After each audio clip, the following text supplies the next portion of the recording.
Assalamualaikum warahmatullahi wabarakatuh. Kembali lagi nih sama gua, Satria, di Gua Punya Cerita. Gimana teman-teman yang menjalankan nih? Lancar nggak puasanya? Barangkali dari teman-teman ada yang punya pengalaman pas Ramadan.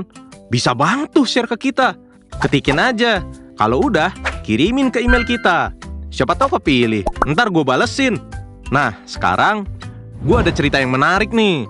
Mungkin kita bisa ambil pelajaran berharga dari kisah ini. Jadi, yuk langsung tonton. Peringatan, animasi ini dibuat dengan tujuan sharing pengalaman pribadi sang pengirim cerita. Dimohon untuk menghargai cerita tanpa menyudutkan beberapa pihak. Selamat menonton. Assalamualaikum Sobat Penat GPC. Puyeng ya banyak masalah hidup. Nah, mending dengerin cerita gua dah. Siapa tahu terhibur. Jadi rada mendingan.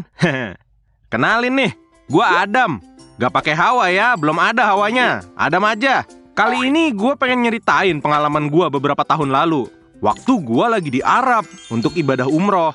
Jadi keluarga besar gua nih bisa dibilang keluarga yang religius. Dari zaman Oyaji dan Obasan gua diajarin buat taat sama agama. Gua pribadi gimana? Ya pastinya ketularan lah halimnya. Tapi ya namanya dulu masih bocah, masih sempet bandel lah. Masih suka sholat seenaknya. Puasa kalau mut-mut aja. Sholat malam di alam mimpi. Tenang ya. Walaupun begitu gua gak pernah aneh-aneh. Paling banter ya ngerokok-ngerokok lah. FYI, paman gua nih Ustadz Indi lah ya. Gak terkenal, tapi bisa dibilang selalu diterima oleh masyarakat kalau soal dakwahnya. Jadi beliau mikir, gimana caranya buat nguatin iman keponakan-keponakannya. Akhirnya, paman Singide ini melancarkan sebuah rencana. Suatu hari, kebetulan lagi libur tuh. Gue bangun agak siang, terus langsung ke dapur buat makan. Pas lagi enak-enak makan, nyokap gue keluar. Terus tanpa beban hidup apa-apa, ngomong, "Dam, kamu bulan depan ikut umroh ya?" Diajak sama paman. Wih, bayangin reaksi gue cuy. Keluarga gue tuh bukan keluarga yang tajir, tapi ya berkecukupan lah. Jadi ya sok lah pas gue diajakin umroh dadakan. Duit dari mana woi? Sedikit info, paman gue ini sangat sukses. Dulu sebelum jadi ustadz, beliau nih arsitek. Duitnya deres ngalir kenceng. Bahkan setelah jadi full time ustadz, orang-orang masih sering ngasih amplop dia. Isinya fantastis. Ya namanya rejeki emang gak ada yang tahu lah. Nah, sorry, biar gak dikira sombong dan takabur, kita fokus lagi aja ke cerita ya. Paman gua bilang gini ke keluarga besar, "Kebetulan saya ada kenalan orang travel haji. Gimana kalau kita semua berangkat umroh aja? Minimal yang muda-muda ikut semua deh." Reaksi keluarga yang hadir pada saat itu, kaget lah. Pada saat itu harga umroh satu orang sekitar 25 jutaan, paling murah. Lah, ini sekeluarga besar cuy. Ya, nggak semua sih, tapi tetap aja di atas 20 orang. Dan dengan santainya paman gue bilang, "Udah, biaya mah dari saya aja. Yang penting anak-anak mau ikut." Setelah selesai cerita, nyokap gue nanya, "Gimana, mau kan?" Gue nanya lagi buat mastiin, "Mama sama kakak-kakak ikut kan?" Dijawab lah, "Mama udah gak kuat jalan. Terus kakak-kakak kamu juga masih sibuk sama anak-anaknya. Mama juga gak mau ngeberatin paman. Jadi kamu aja yang ikut." Make sense sih. Nyokap gue udah tua, udah lagi sakit-sakitan. Bahkan saat itu sholatnya sering duduk karena gak kuat berdiri. Sementara kakak-kakak gue semuanya udah nikah dan gak bisa sembarangan ninggalin keluarganya. Plus ya biayanya mahal sih. Jadi masuk akal kalau gue sendokir yang berangkat. Malah gue iyain langsung, biar gak terkesan durhaka dan gak mau ngecewain Kanjeng Doro Mami Bunda tercinta. Kalau boleh jujur, yang ada di pikiran gue saat itu kesono bukan ibadahnya, tapi lebih ke arah refreshing jalan-jalannya. Naik onta, makan makanan khas di sana, dan lain-lain. Ditambah lagi, gue belum pernah naik pesawat, apalagi ke luar negeri. Jadi ya bisa jadi pengalaman yang menarik kan. Weekendnya, gue ngumpul tuh sama teman-teman. Gue ceritain ke mereka semua. Dan ya jelas lah pada kaget. Sekalian gue tanyain, ada yang mau nitip doa kagak? Ya siapa tahu doa di depan Ka'bah kan dapat buff gitu, diijabah langsung. Hahaha. Salah satu temen gue langsung inget beberapa cerita orang umroh. Katanya kalau orang umroh tapi niatannya bukan karena ibadah, bakal ada aja kejadian.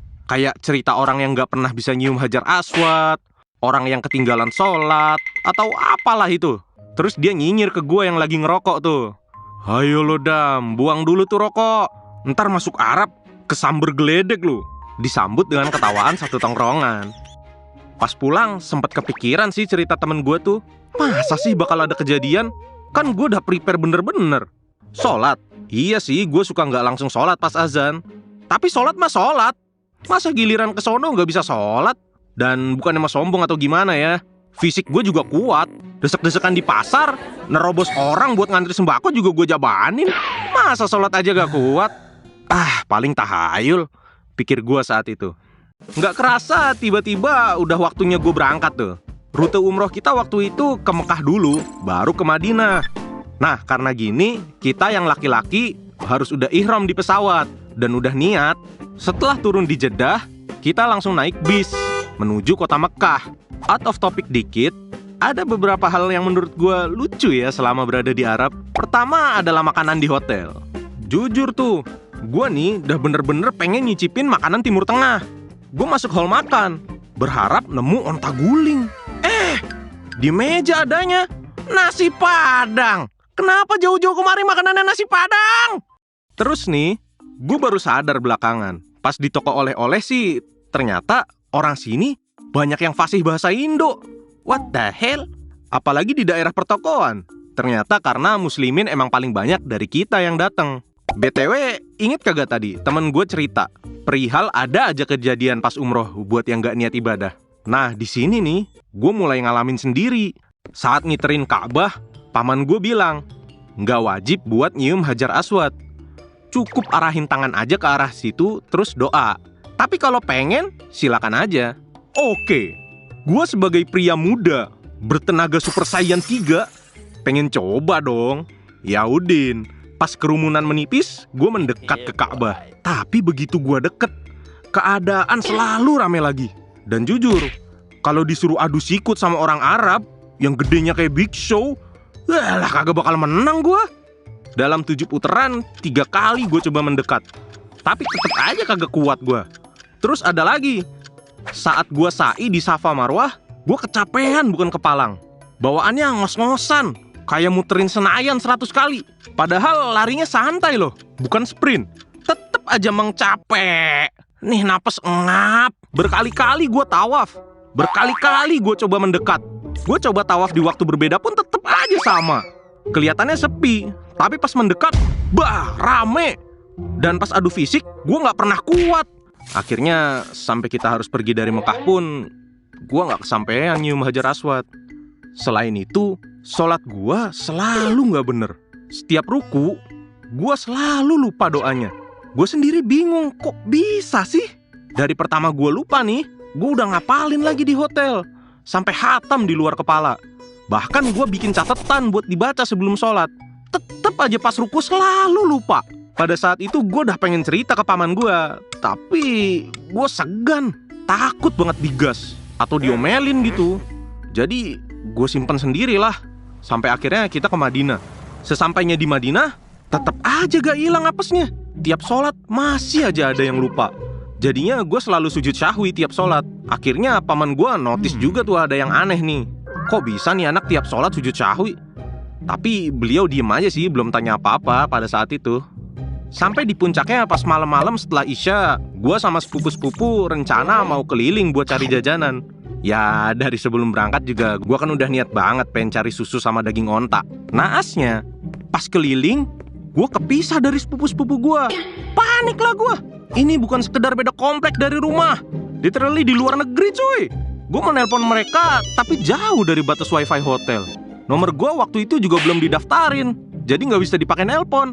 Mau nanya orang juga, ya gimana, gue kagak ngerti bahasa Arab. Balik ke hotel juga gak tahu jalannya.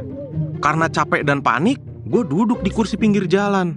Di situ gue akhirnya kepikiran perkataan temen gue.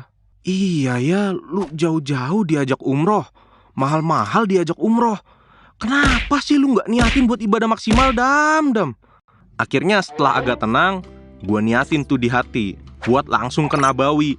Gue pengen tobat, gue pengen berdoa minta petunjuk, dan niat ibadah bener-bener sampai hari terakhir gue di sini. Ditambah kalau gua ke Nabawi, insya Allah gua hafal arah ke hotel. Buat yang belum tahu, Masjid Nabawi tuh gede banget. Nyasar di situ pun pasti bisa saking gedenya. Nah, gua masuk tuh ke area Nabawi. Gua masuk pintu pertama yang gua lihat. Di sana, gua langsung ketemu sama sepupu gua. Alhamdulillah. Mereka langsung nanya tuh, "Kemana lu, Dam? Kita cariin dari tadi lu." Ya, gue jawab, nyasar tadi. Ini aja habis muter-muter. Terus sepupu gue bilang, "Ya udahlah, mumpung dah di sini, udah dapat tempat juga. Kita sholat dulu sekalian." Kalimat dia bikin gue bertanya-tanya tuh. Mumpung kita di sini. Dari tadi pagi juga kita di Nabawi, Bang. Dia senyum ke gue sambil bilang, "Oh, lihat no depan lu. Makam Rasulullah." Yes. Gue langsung diem dan takjub. Gue dari luar udah niat buat benerin ibadah gue. Dan dengan random, gue masuk ke pintu pertama yang gue lihat. Ternyata langsung sampai di depan makam Nabi. Subhanallah. Gak pakai babi bu, gue ikutin sepupu gue sholat sunnah di sana. Dan bener aja, alhamdulillah, sholat gue lancar. Gak ada bacaan yang lupa. Pulang ke hotel, gue langsung ceritain semuanya ke paman gue. Beliau langsung nyinyirin gue sambil nangis terharu ngedengerin pengalaman gue. Setelah kejadian itu, sholat gue udah bener tuh, gak ada yang lupa lagi. Gue juga jadi gak banyak keliling random lagi. Sampai hari terakhir gue di Madinah, gue sering-seringin ke Nabawi. Sekedar sholat sunnah atau baca Quran aja. Atau ya ngedekem aja gitu, merenungi hidup. Ternyata bener gengs, semua apa yang lu lakukan itu bergantung sama niat lu. Kalau emang niat lu bukan ibadah, walaupun lu datang ke tempat yang suci kayak Mekah sama Madinah, ibadah lu gak akan sempurna. Gue ngerasain ini sendiri, dan kejadian ini selalu jadi pengingat gue. Terutama kalau iman gue lagi menurun. Ingat ya, Allah dan Rasulnya tuh sayang sama kita. Buktinya, begitu gue niat, gue langsung diarahin ke jalan yang lebih baik. Ya, segitu dulu ya gengs. Bye-bye. Wah, mantep banget pengalamannya. Gimana guys, suka nggak? Kalau kalian suka, bisa like, komen, dan subscribe channel Gua Punya Cerita. Dadah!